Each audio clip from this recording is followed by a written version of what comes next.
guys, I told you in this video we were going to talk about the S15 and give you an update. Before I give you an update on the S15, some exciting news. A lot of you guys have been asking me forever if my cars could be in the game Torque Drift. It's a rad drifting game if you aren't familiar with it.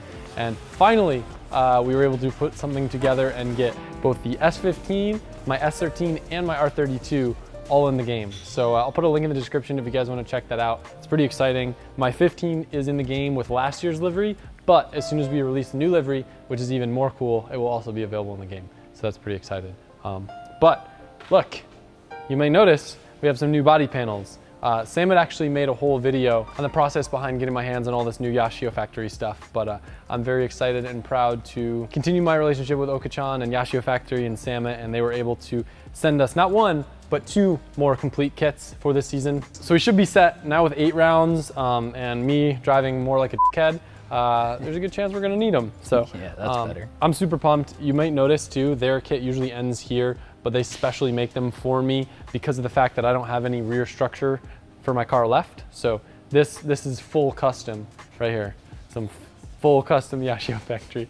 But also exciting news, a buddy of Matt's who did some work on his car, Ray, is actually going to help us get these panels painted up here in-house. So he actually came by today and he's helping get the bay dialed in, so we'll actually be able to both save time and use the bay for the first time on painting up the new kit. So. ヤシオファクトリーが送る、夢の中古車です。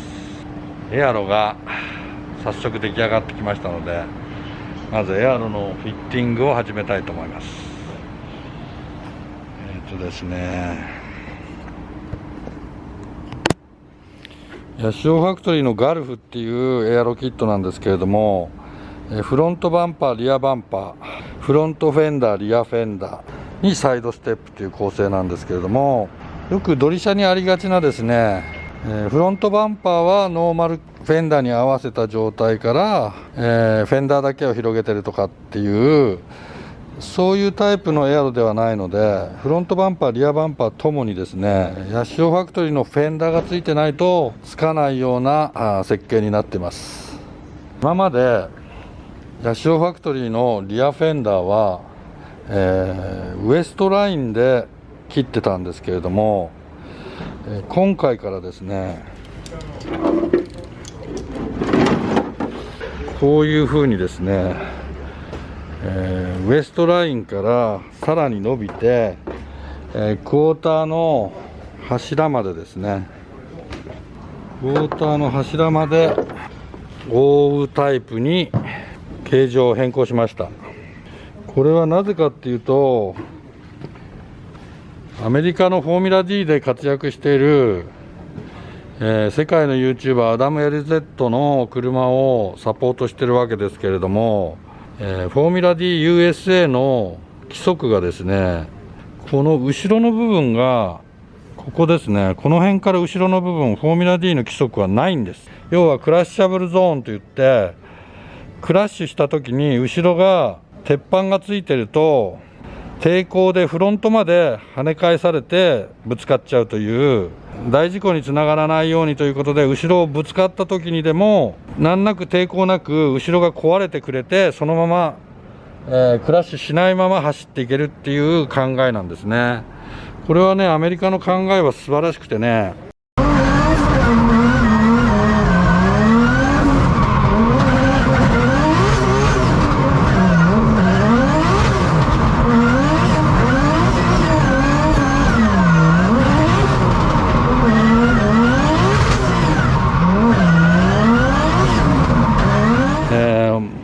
まさに理にかなった考えなんですね。日本の D1 とかっていう大会はね、そういうことはね全然考えてなくてね、やたらとなんか FIA の規定をそのまま真似するという、本当になんかね頭脳を使ってないというかね、そういうところはねアメリカはやっぱね素晴らしいと思いました。ということで、そのアダム LZ に協賛する、ためにですね、わざわざこれを作り直したんです。うちはこれ大変なお金かかりましたけれども、その試作品は、アダムにつけたんですけれども、量産でこの車が初めて使えますね、このリアフェンダーは。ということで、フィッティング行ってみたいと思います。見てください、この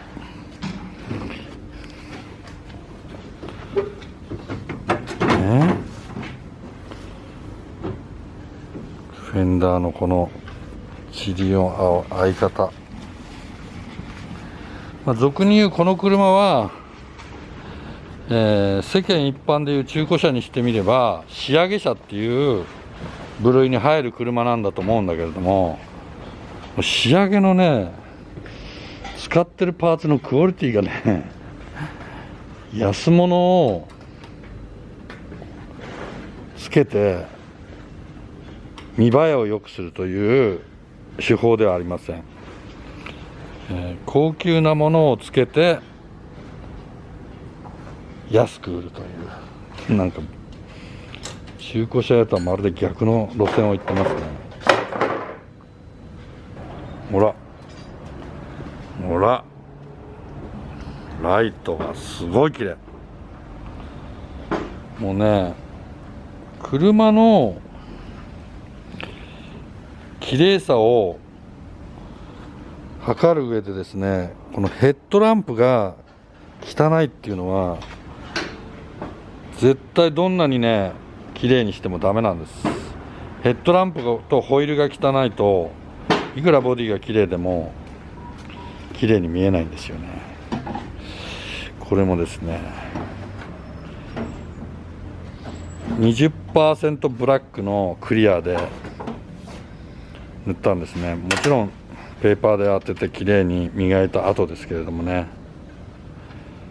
これもいくらかかったんだっけな、値段忘れちゃったけど、これちなみに俺の通勤車と同じヘッドランプの明るさですね。さあ、仮付けはフロントバンパー、フロントフェンダー終わりました。ヤシオファクトリーのフロントバンパーはインタークーラーのこの穴の部分をカットするだけで、あとはいけると思います。パイピングとは大丈夫だと思います。ガルフのリアフェンダーは 30mm ワイドなので、フェンダーの切り上げをしなくてもすね折りでもいけるので、この車はすね折りでいきます。塗料が割れないように今温めてます。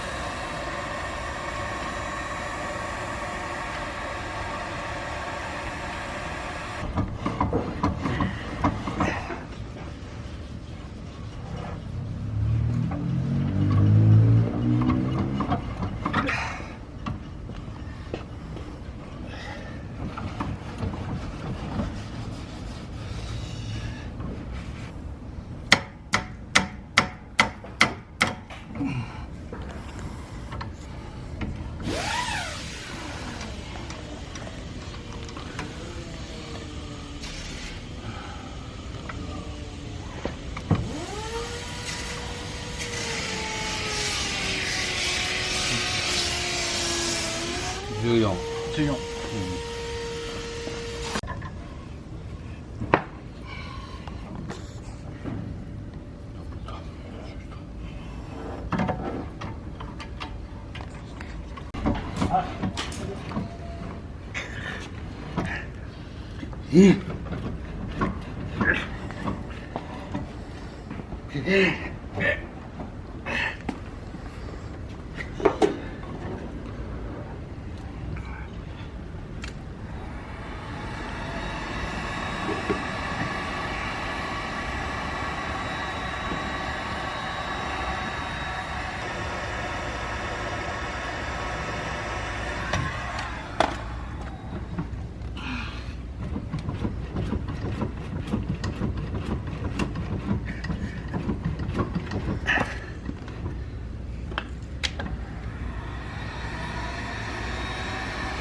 やばいよ、暑くて今日は30度もあるんだよ今日。どうよこれ。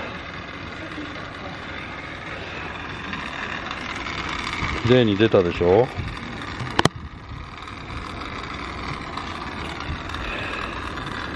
約30ミリを出しました。これで今フロントのタイヤが当たるか当たらない、リアのタイヤがストロークさせてみて当たらなければ OK です。いいよ。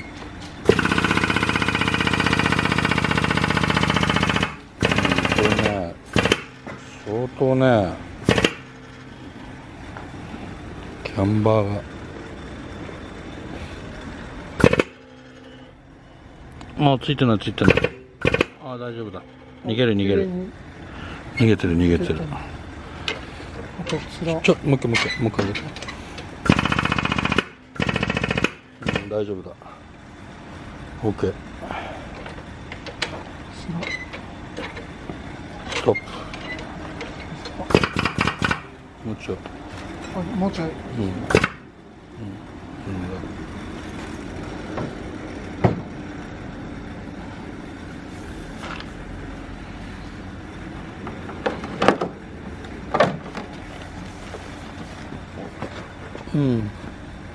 いいんじゃん。はい。ドンピシャでいいと思うよ。よし。OK です。さあ、フィッティング完成しました。見てください。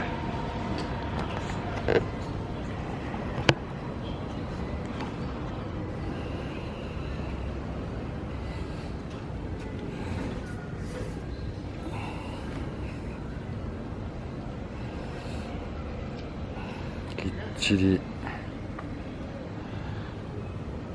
フィッティングもバッチリです。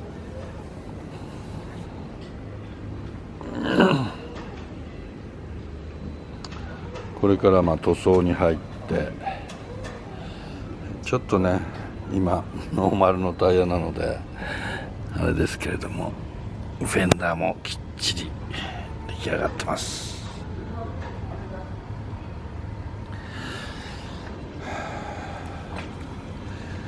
このエアロは30ミリワイドですから、QJ の25のホイールに対して、リアは20ミリのスペーサーを入れてつらい位置にするという、そういう感じですね。フロントはもっと入るのかなということで、フィッティングからオールペンに行きますね。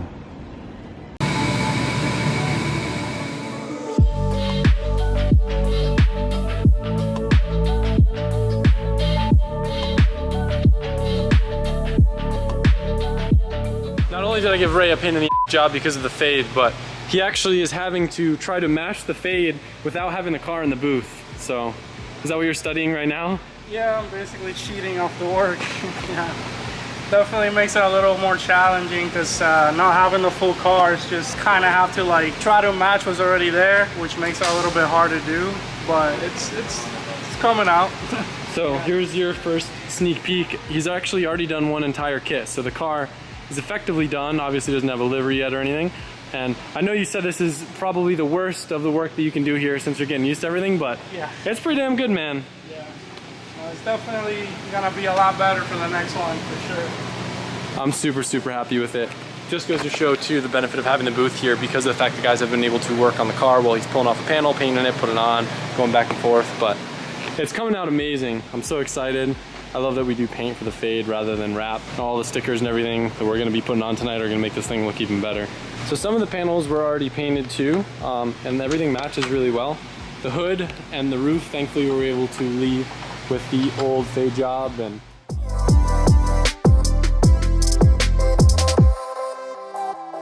when we're like cutting it out over here, it looks so easy, and then you lay it out on the car, and it's like, what the f?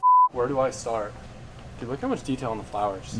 So here's the logic, since you guys can already kind of see the vibe already.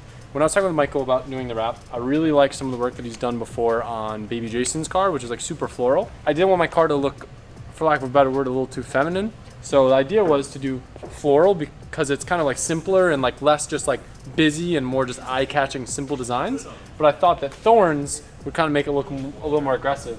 And ironically, I feel like the green thorns and stuff kind of fit the compound vibe. So yeah, I'm pretty stoked. Pas de soleil, pas de soleil, pas de soleil, pas de soleil, pas de soleil, pas de soleil.